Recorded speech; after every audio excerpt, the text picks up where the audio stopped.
exactly sure what that term means, but I think it means you're a person who gets things done.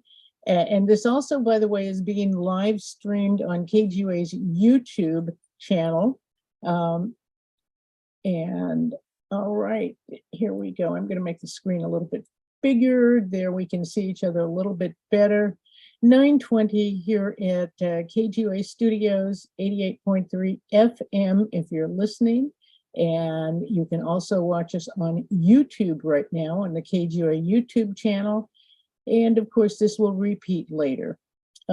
So, all right, Herb, here we go. Okay. So let's just get going. We've lost some time here. We have so many topics we could pick from this morning. Do you have any particular one on your mind? Well, I've been pretty obsessed with, troubled, you might say, with the entire Middle Eastern problem with Israel and the Palestinians. It's very troubling to me. It's probably the greatest divide within Judaism over whether you support what Israel's doing or not right now. That I remember for 10, 20 years. There are some Jews who oppose what Israel's doing and who've been threatened by all kinds of censorship and physical harm and all. And I have friends on both sides of this particular issue. And it's been troubling for everybody because what it feels like is that Israel is embarking on basically eliminating the Palestinians from Gaza. That is, they look like they're doing a genocide, cleaning it out. They're not going to have to chase Hamas.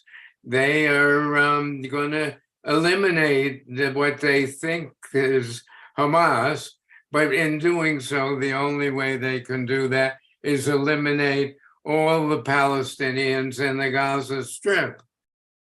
Very, very troubling, immoral, unjust, and in some ways insane, in the sense that arbitrarily not caring about all the other people being killed is a form of psychosis, madness, sociopathology, whatever you want to call it.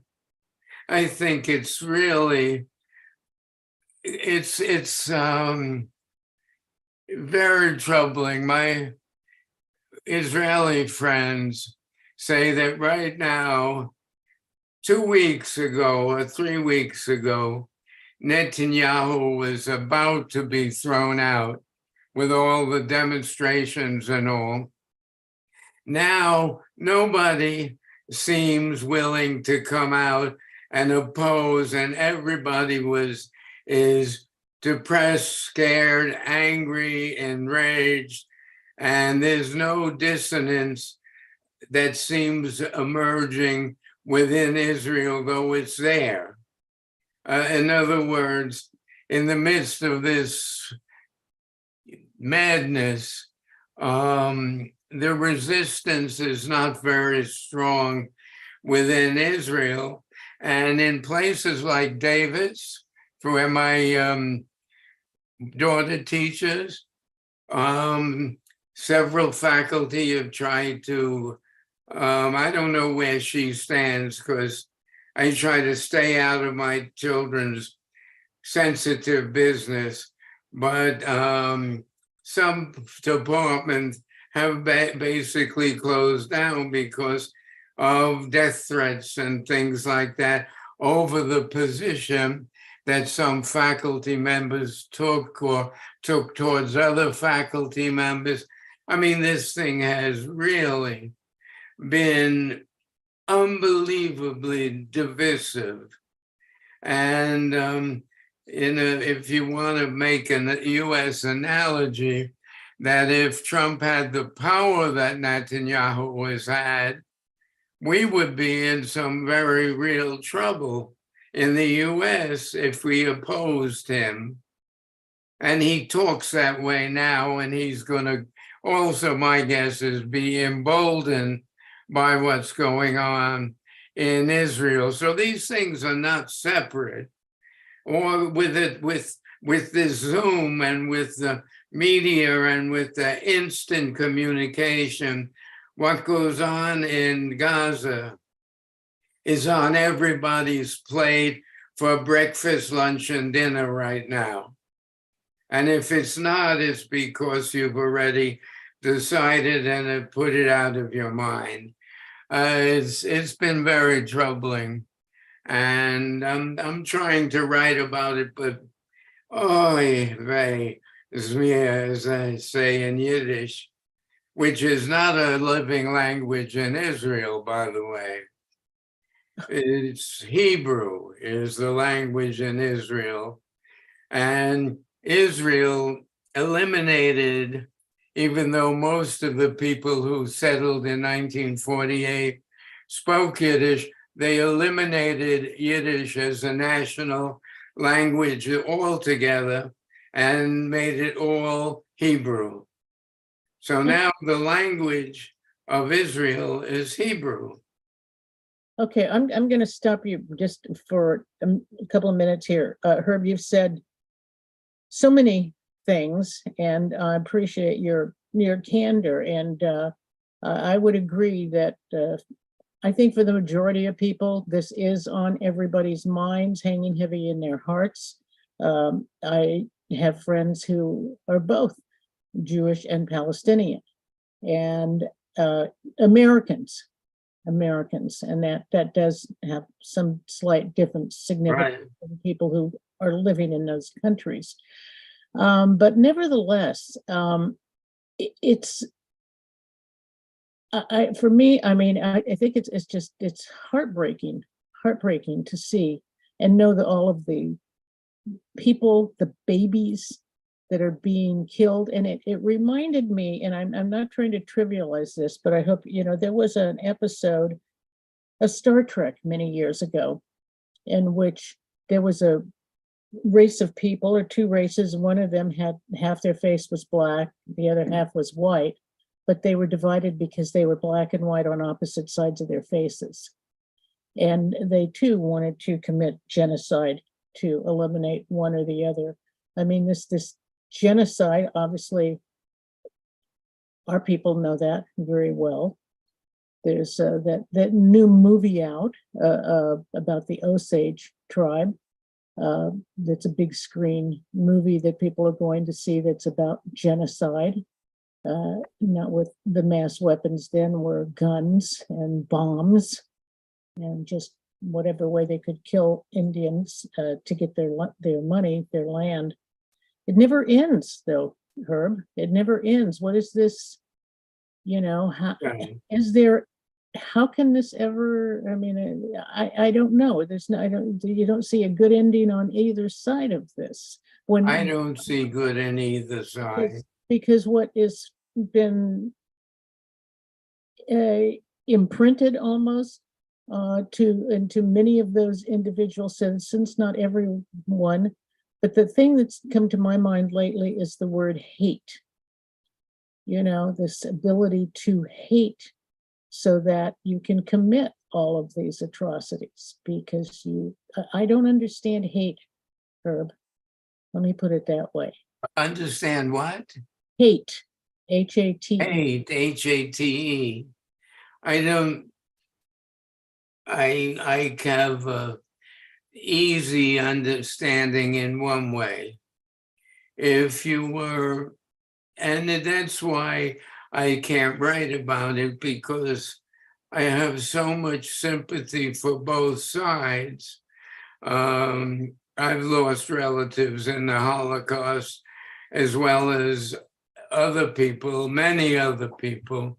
And if you've experienced that happening to you and your people, you get this sense of it being a possibility, and you can understand why some people want absolute retribution, or even more, not only do they want retribution, but basically resettling in a different continent, surrounded by different people of a different religion, makes you insecure, even if you have all the weapons and the support of the US.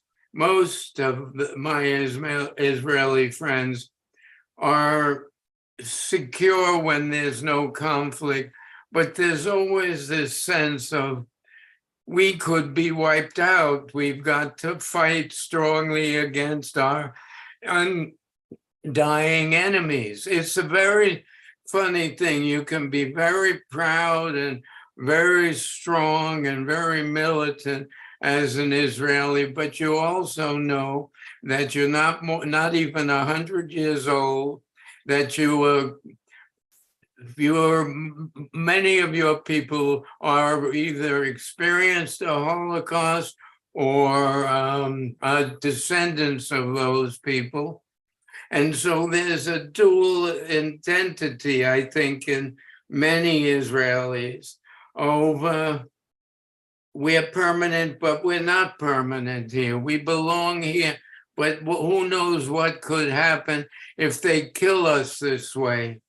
On the other hand, the Palestinians are saying, we've lived here for a long, long, long time, and you're burning our olive trees and you're pushing us out. Why shouldn't we try to get rid of you?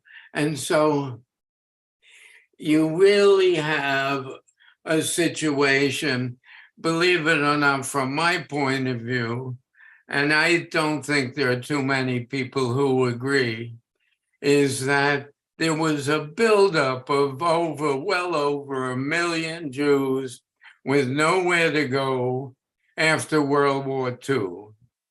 And the resettlement of those people in Israel, for those who wanted to go there, because others went other places, has created, because of historic claims of some Jewish people that this is their land, an impossible situation, because when you settle after the displaced people of World War II, you have to displace other people to settle there.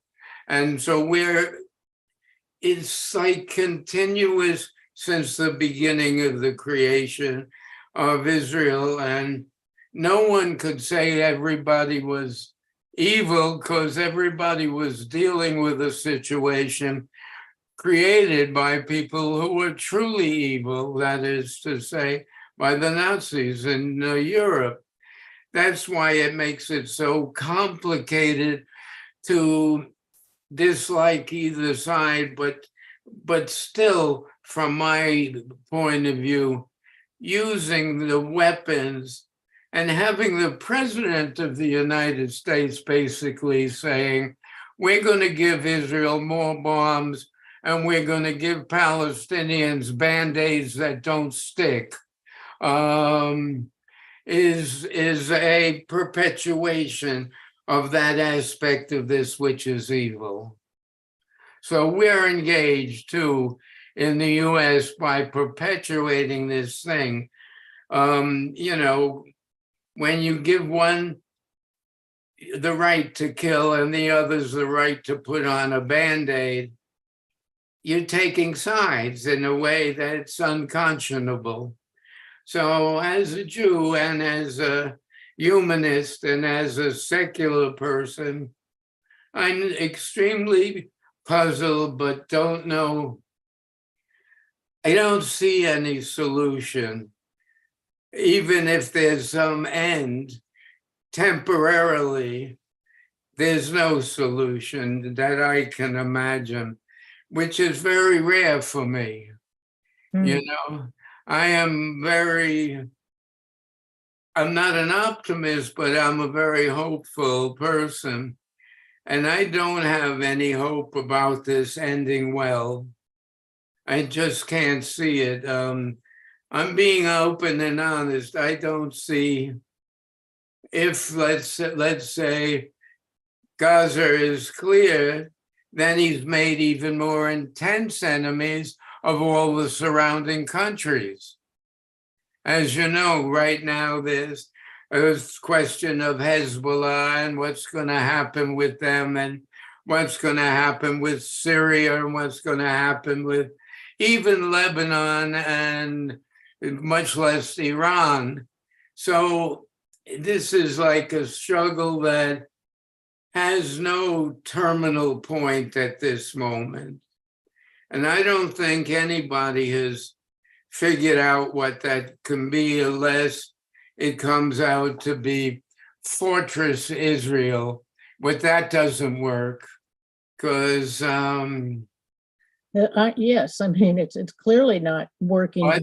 It's not working as a fortress, That's even right. an Iron Dome, because you know, if you're not using, you can still sneak in and not use the technology and achieve a terrible acts of violence. I understand what you're saying, Herb, and I too wonder. I mean, how does what kind of, I don't see any peaceful end. There's no way at this point. I don't know with and I'm not going to say both sides, with so many sides, so much anger, the centuries again of the that have been now imprinted, this, as I call it, imprinted of with the hate, that we are so different rather than we could come together.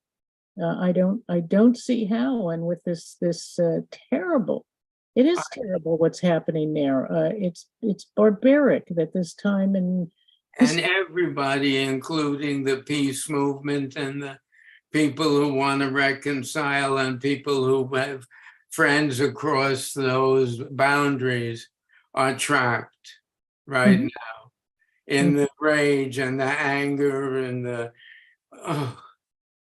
it's like we reached some kind of critical stage in the evolution of the Middle East, and we don't know how the crisis is going to be resolved at all. It's a good and it's a bad time to be alive. Good in that the pus is coming out of the infection, you might say. But the infection is still there, and there is still germs around. And where are the doctors to heal it? What? And we said, where are the doctors to heal this? Yeah. There doesn't seem to be doctors. There seems to be only soldiers. That the only way to heal it is just genocide, one way. Eliminate one side or the other. And I don't think either side is fundamentally going to be eliminated. In Gaza, perhaps, but that's not eliminating the Palestinians, including the 20, 30, 40% of Israelis who are Arabs. So there's that other problem is now developing within Israel itself. What do we do about our Arab population in this moment?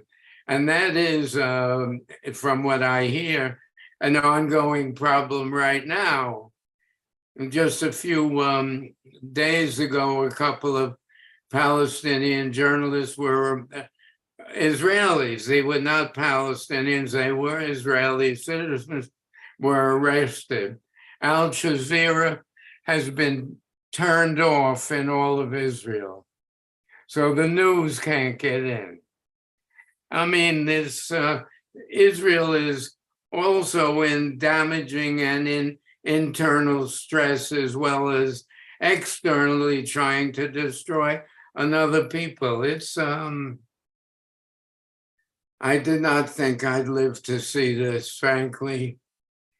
I mean, it came up so suddenly.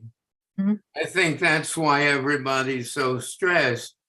I was not anticipating anything like that.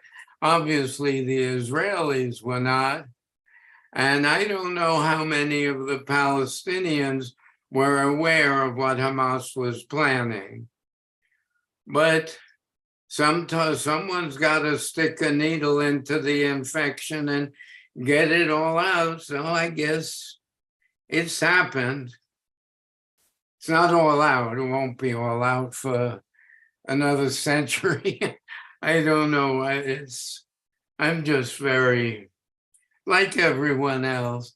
Not everyone else. I have friends who are not engaged except at a major distance, you know? They're Mhm. neither Jewish nor Palestinian, nor particularly affected by affairs of Jews and Palestinians. So I think the great majority of Americans would line up behind Israel, but who knows how many Americans would line up behind Trump right now? See, this is the age of uncertainty. It used to be the age of complexity, where this was my term, is where there were complex competing things simultaneously, but people were beginning to see that within that complexity, two different, completely different ways of looking at the world might conceivably coexist.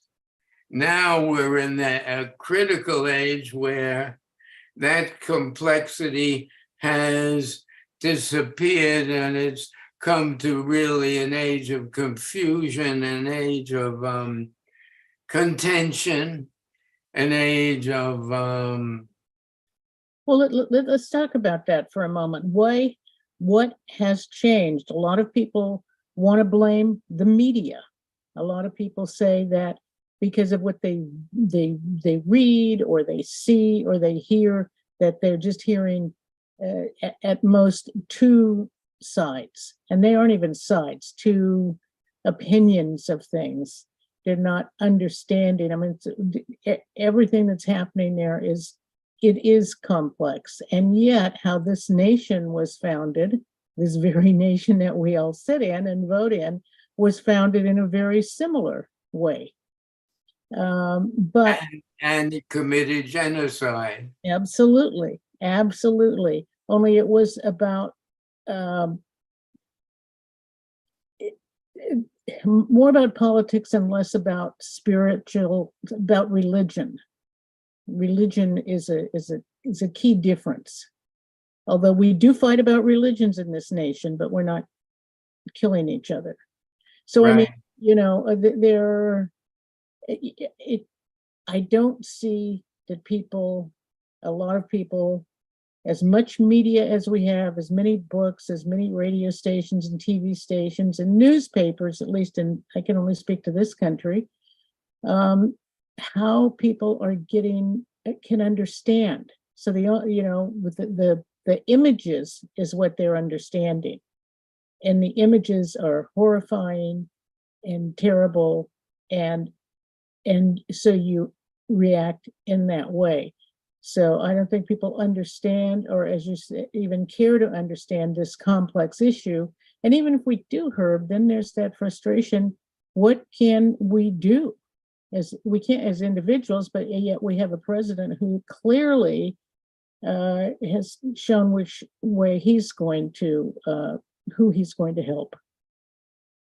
He's going to what? Help who he's decided to help. Biden. To help Israel. Right, to help Israel. Provide. He's been totally clear. You know, I will say something off in left field, but a lot of the uncertainty and the confusion in the United States comes from the fact that we have basically continuously over the past, say, 15 or 20 years, begun to lose our place on center stage. That is to say, you've got the People's Republic of China, which is, like Biden was talking about, we've got to keep China, support Taiwan, and give Taiwan weapons. He did that when he gave Israel weapons because China's a threat. And who knows what else is a threat? They may be aliens from outer space, but they probably are. Anyway, what this means is when people are on a national level losing power, it gets dangerous because America, US, the United States of America, has to reconsider its place in the world as a nation among other nations, not the nation that sets the tone for the entire world. And not only is America aware of America losing its power, so is the European Union, so is Japan, so is Russia.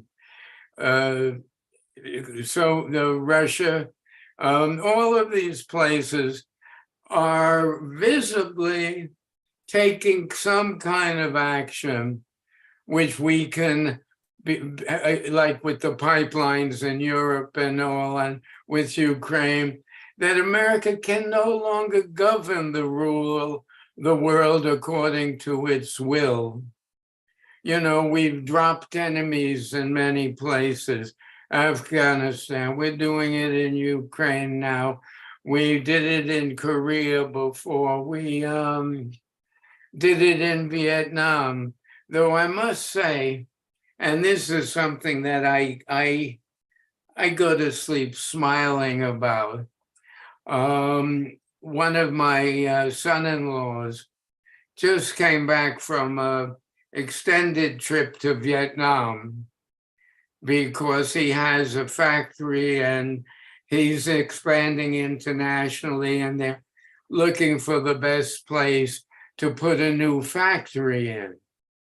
And Vietnam is a communist country, but in a whole reconstructed Vietnamese way, not in in a Russian way or a Soviet way or a Chinese way, in a Vietnamese way, which is much more humanistic and all. He said it's the nicest place he's ever visited. He said people are lovely to you, that there is a sense of communality. He said he was astonished how little resentment there was towards what America did to the society. He said the people are very nice, the workers are very nice.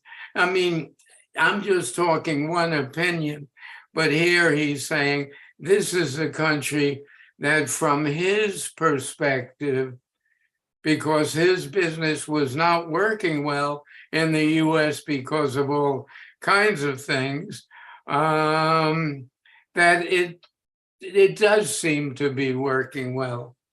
I would love to, I'm surprised, but you know, he then visited the Philippines, our ally, and got the opposite view of America in the world.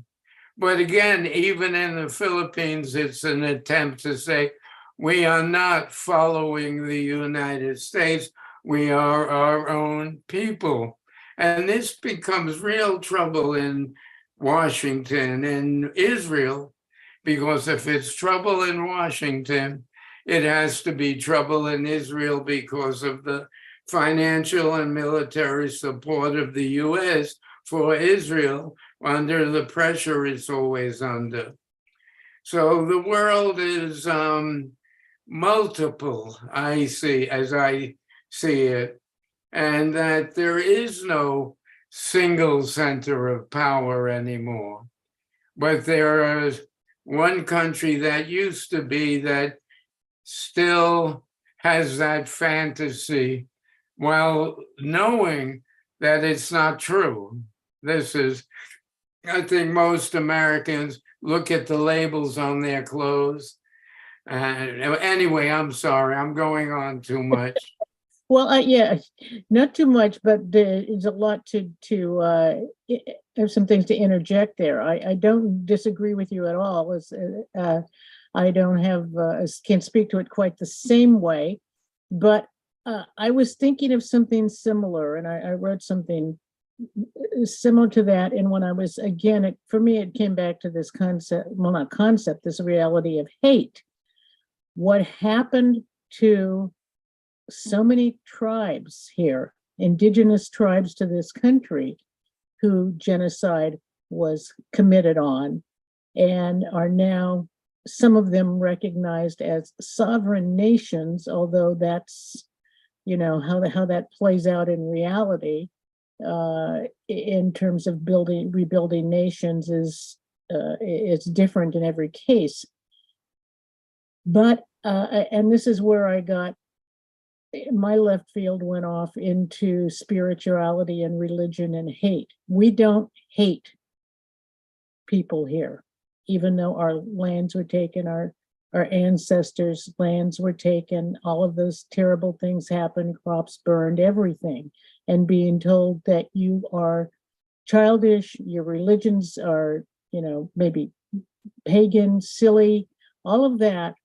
And yet here we're still here. I'm talking about Native people, Native, quote, Americans, whatever you want to call us, here still practicing in many cases, many traditional religions alongside Christianity or Catholicism or Judaism, whatever, and still doing it. But that thing that we have never considered turning around the genocide. Right. I don't know why. You mentioned that in the Philippines and in Vietnam. That is something that I see that's so different. I'm not saying it makes us better people. We're certainly not perfect people. We're humans. But that's the thing that I have been having the quandary about this whole ongoing centuries conflict. And this being poisoned with hate. That was the only way I could distill it, Herb, because it's not happening here. It's not happening in Canada. It's not happening. It didn't happen. So is it the small land bases that we're talking about in Israel? The displacement? I mean, they're displaced to that's right, arid lands. So were we. So many of us were put in bad places and yet survived. So I don't know, Herb. That's my quandary about this whole thing. Why is it? And how is it?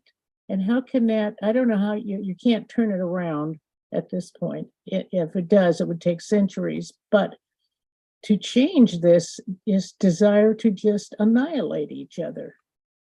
I can't understand it either. It was not part of the people who taught me.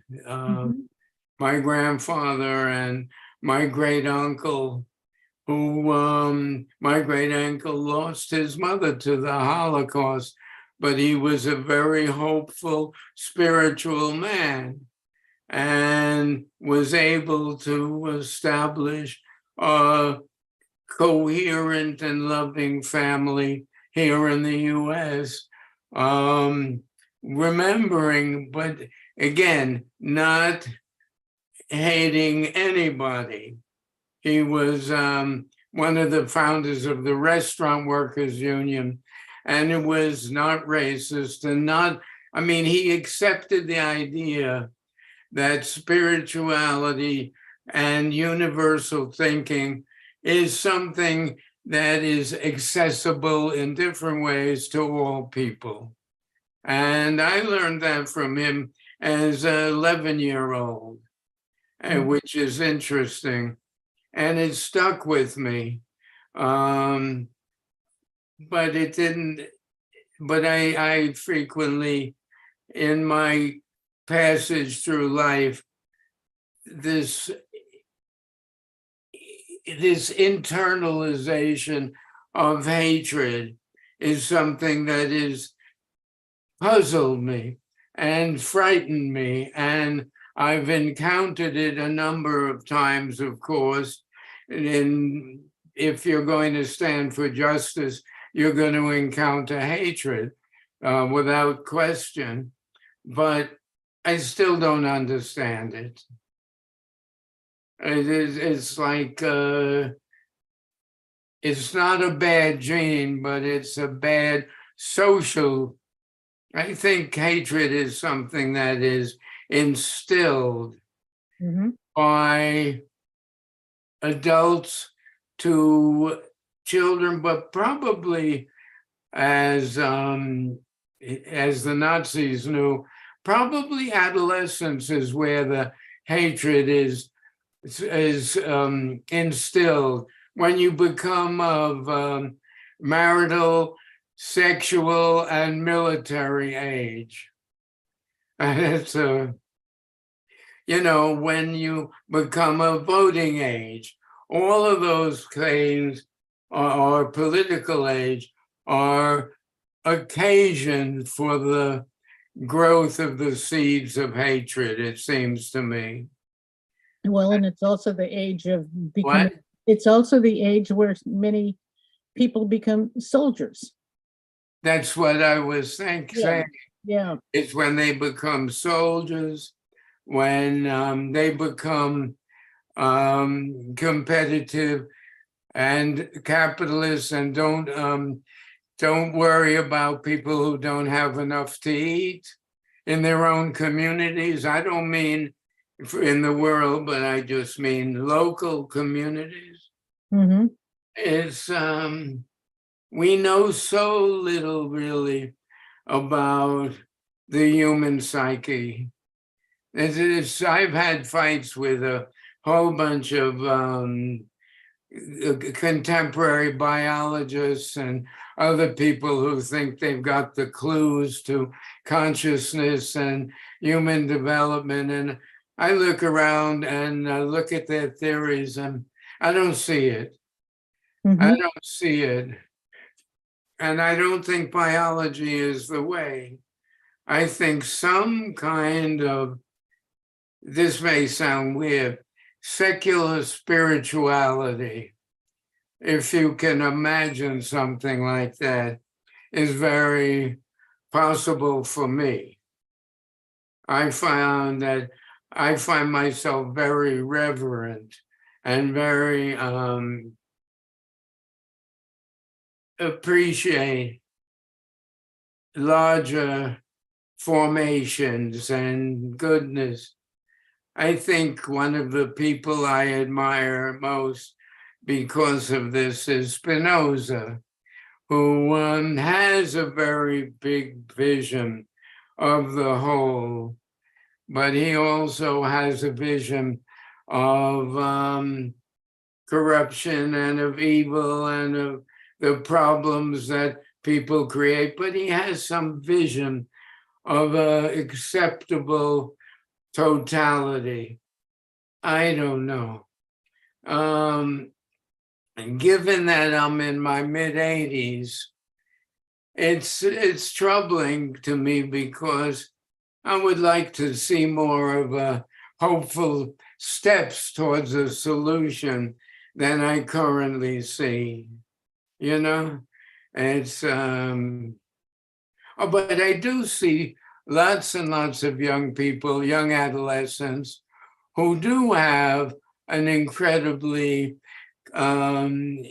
conscientious eyes, what Freire would call it, sensitive social and political and global awareness. I see this in my granddaughter and her friends, who one should be very proud of. And this is now presenting a moral dilemma for all of us. And I think that one has to, to sum up this particular session, we have to know what we feel about what's going on with Israel and Palestine. I'm going to have to stop there, but I think that's a very good way to end this. And, you know, you mentioned Spinoza, you mentioned